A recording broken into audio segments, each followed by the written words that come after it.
안녕하세요. 이번 시간에는 이번에 졸업생 중에 한 친구가 진짜 좀 재능이 좀 있는, 이 친구 집중력 진짜 좋다. 내가 처음에 보자마자 거의 한 수업 한 두 번인가 세 번 했을 때 너 똑똑하구나. 내가 그랬어. 그러니까 그런 타입의 친구들이 있어요.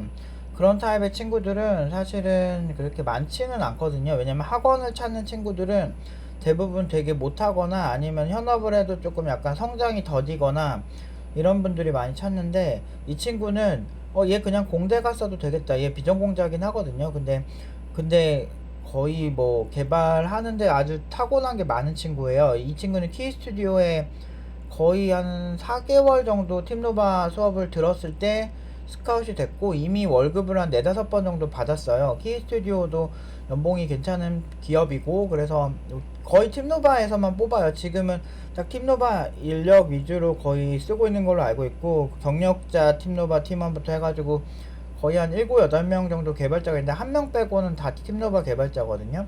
그래서 여기 졸업생 중에 우수 졸업생도 많이 있고, 아무튼 되게 알짜 졸업생들이 많아서 다 되게 잘하거든요. 그래서 이제 이 친구도 그런 부류 중에 이제 한 친구. 이제 좀 타고난 친구는 어떤 느낌인지 한번 보세요.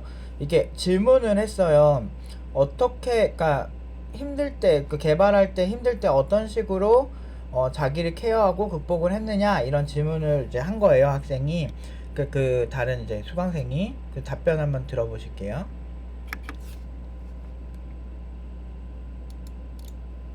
잠깐만, 왜 안 되지? 음, 오케이. 저는 오히려 그, 공부하면서, 연구하면서 쓰는 머리와 놀면서 쓰는 머리가 다르다 생각하거든요. 근데 제가 노는 거는, 저는 좀 특이하게 놀긴 하는데, 저는 좀 쉬고 싶을 때 퍼즐 맞추거든요. 왜냐면 생각 없이 그냥 퍼즐만 바라보면서 맞출 수 있어가지고, 퍼즐을 맞추는데, 혹시 이 방법이 좀 대중적인 방법이 아니라서, 말씀드린 것보다는, 가끔씩 저 한 일주일에 1시간 정도 아무 생각 안 하고 멍 때리거든요. 이게 정말 도움이 됐던 것 같아요. 공부하면서. 왜냐면 머리를 멈추는 게 필요하지 않을까라는 생각에서 한번 시작하게 됐는데, 이게 마음에, 그래서 과학적인 방법, 커뮤니케이션 스킬이, 과학적인 네. 방법이야. 실제로 많이 얘기를 해. 실제로 이건 뇌과학 쪽에서도 많은 얘기들을 하는 방법 중에 하나야. 그래서 물론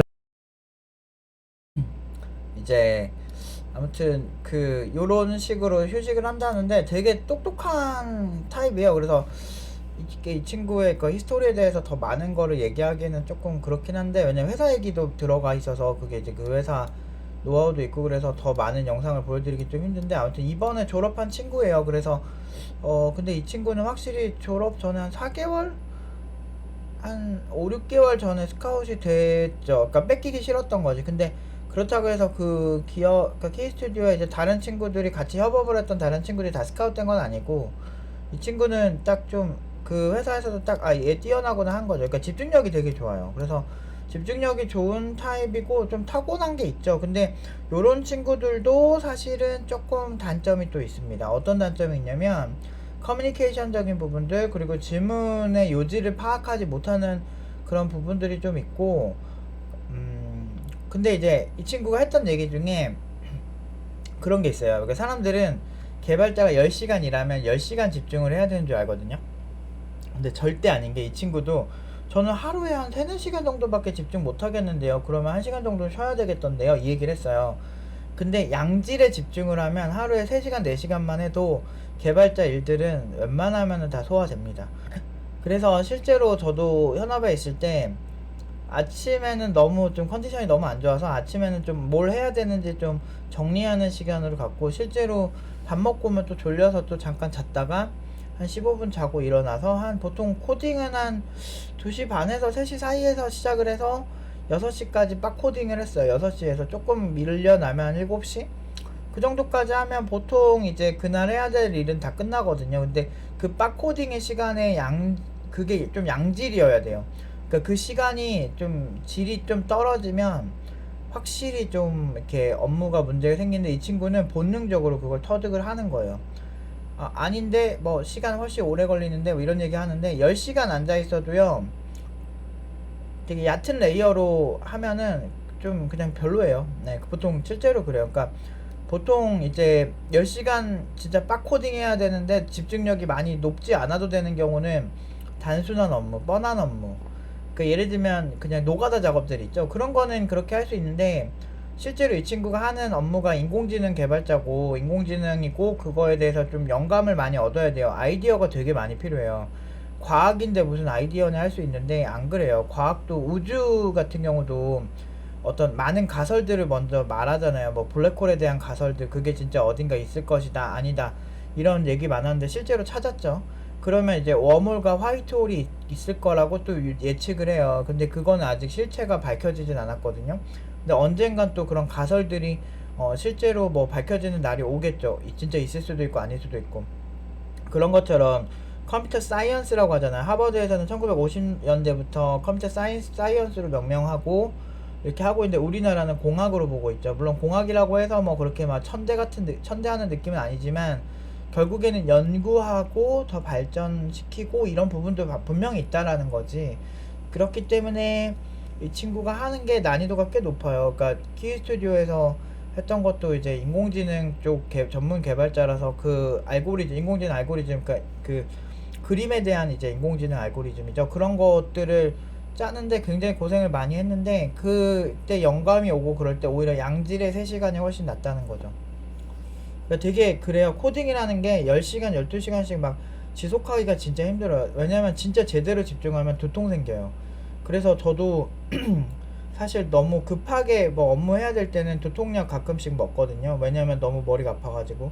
근데 급하게 웬만하면 안 하려고 하죠. 근데 이렇게 좀 약간의 스트레스를 발생시키는 게 앤드류 버만 교수님의 얘기를 들어보면은 좀 더 괜찮대요. 그리고 뇌신경 가소성도 그냥 내 뇌가 변화를 해야 되겠다 싶으면 그때 그 정도로 약간 몰아붙였을 때 뇌가 이렇게 다른 형태로 더 변화하는 거거든요. 좀 더 유리하게.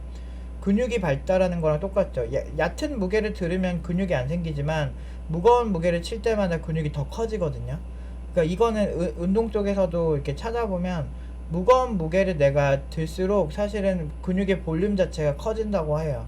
그러니까 좀 양질의 근육은 아니더라도. 그러니까 어쨌든 내 몸이 변화해야 된다는 인지를 한다는 게 핵심이거든요. 그렇기 때문에 이제 내 몸을 변화시키는 데는 오히려 양질의 3시간이 훨씬 나을 수도 있다는 거지. 근데 그 양질의 3시간이 그냥 되는 게 아니거든요. 이거는 황론문 교수님의 그 몰입이라는 책이나 이런 여러 가지 강연들이 있어요. 그런 거를 보면 조금 더 힌트를 얻으실 것 같아요. 그러니까 이제 몰입을 한다는 게 단순히 그냥 몰입되는 게 아니고 그 몰입의 과정들이 있거든요. 그거는 저보다 이제 그런 전문가들이 그러니까 설명을 해주실 건데 저는 이제 실제로 코딩을 매일매일 하면서 몰입에 빠지는 날도 있고 그러지 못한 날인데 둘의 아웃풋의 차이가 크거든요. 근데 이 친구는 좀 타고난 게 있어서 본능적으로 그런 양질의 집중을 할 수 있는 거죠. 근데 재밌는 거는 사회성이 좀 떨어지는 그런 스타일의 커뮤니케이션이 좀 많아서 문제가 좀 생기긴 해도 워낙에 그런 이제 그런 부분들을 바로 키 스튜디오에서 바로 캐치를 한 거죠. 그러니까 키 스튜디오랑 같이 협업을 했음에도 키 스튜디오에는 스카웃이 안 된 친구들도 있어요. 그럼에도 불구하고 이 친구는 굉장히 극초반에 스카웃이 됐거든요. 뺏기기 싫은 거지. 그 이유가 이런 어떤 양질의 집중력이 있어요. 그래서 연구개발 쪽에 잘 맞기도 한데 그냥 일반 개발에서도 되게 잘하는 유형의 친구예요. 해킹 쪽으로 가도 좀 잘할 수 있는 집중력을 가지고 있어요. 왜냐면 해킹 쪽도 굉장히 창의력이 되게 많이 필요하거든요. 그래서 막 그 어떤 되게 유명한 그런 좀 잘한다는 그런 보안 전문가들 보면 보안 전문가냐 해커냐 그런 거는 사실 뭐 한 끗 차이거든. 근데 열쇠 수리공이냐 집 빈집털이냐 이거는 사실 열쇠 수리공 같은 기술을 가진 사람이 빈집털이를 하려면 또 그 한 끗 차이잖아요. 사실 그런 느낌이에요. 그래서 사실 좀 잘한다는 그런 보안 전문가들 보면 자기만의 그런 제로데이 코드가 있어요. 그러니까 제로데이 그런 방법들이 많이 가지고 있더라고. 근데 그런 것처럼 되게 창의적으로 상대방을 공격을 할 줄 알아야 되거든요. 해킹도. 그런 쪽에도 되게 괜찮은 재능이 있을 만한 그런 스타일이에요. 그러니까 스타일의 친구예요. 집중력이 엄청 좋습니다. 이렇게 이런 유형의 친구들이 좀 타고난 친구들. 근데 그렇다고 해서 뭐 나머지 사람들이 그렇게 좌절할 필요가 없는 게 결국에는 자기가 되게 잘 못하는 그런 거죠. 집중을 잘 못하면 집중을 잘 할 수 있는 방향의 뇌신경 가소성을 이용하면 되는 거고 습관을 그렇게 만들면 되는 거고 그런 어떤 여러 가지 트릭들은 많아요. 기억력이 안 좋아도 기억의 방이라는 그런 훈련법을 이용해서 이렇게 기억력을 엄청나게 일반인보다 훨씬 뛰어나게 만드는 훈련법도 있잖아요. 그런 것처럼 내가 개발할 때 잘 못하는 자극을 빨리 찾아서 그거 위주로 단련하시면 이 친구도 사실은 커뮤니케이션 부분적으로 더 많이 코칭을 했고 그러면서 근데 그럼에도 불구하고 그래도 많이 좋아진 편이에요. 저 정도면 처음보다도 좀 많이 좋아진 편이고 그리고 실제로 회사에서 커뮤니케이션 진짜 중요하거든요. 생각보다 엄청 중요해요. 잘해질수록 중요해요. 왜냐하면 소통을 통해서 그 특정 알고리즘의 문제점을 서로 찾기도 하고 구조적 문제를 찾기도 하거든. 칠판에 막 그려가면서 잘해질수록 편해요. 입 코딩이 가능해. 잘해질수록 이렇게 하면 이렇게 되겠지. 그럼 이렇게 주시면 제가 이렇게 드릴게요. 이게 된다고요. 그러니까 그래서 좀 커뮤니케이션 중요하거든요. 아무튼 참 이런 유형의 친구들이 좀 잘 되죠. 사실 되게 이제 오타쿠 같이 하는 거야 그냥. 그 여러분들도 어느 정도는 이런 친구들처럼 되기가 쉽지는 않지만 그래도 내가 그렇게 되려면 내가 양질의 집중을 좀 연습을 해야 되겠다. 이 친구는 3시간 4시간 하고 한 1시간 잘 쉬었다가 다시 하고 근데 하루에 진짜 3-4시간만 빡 집중할 수 있으면 진짜 양질의 코드 대박으로 나와요. 그것도 진짜 훈련이 필요하지. 그래서 사실 쉽지 않습니다. 아무튼 이런 유형의 친구들 본능적으로 그걸 아는 거야. 다른 유형의 친구도 이렇게 만들려고 되게 노력 많이 하는데 개발적으로는 근데 다 장단점이 있습니다. 그 문제 해결 방식은 다양할 수 있으니까. 아무튼 오늘은 여기까지 하도록 하겠습니다.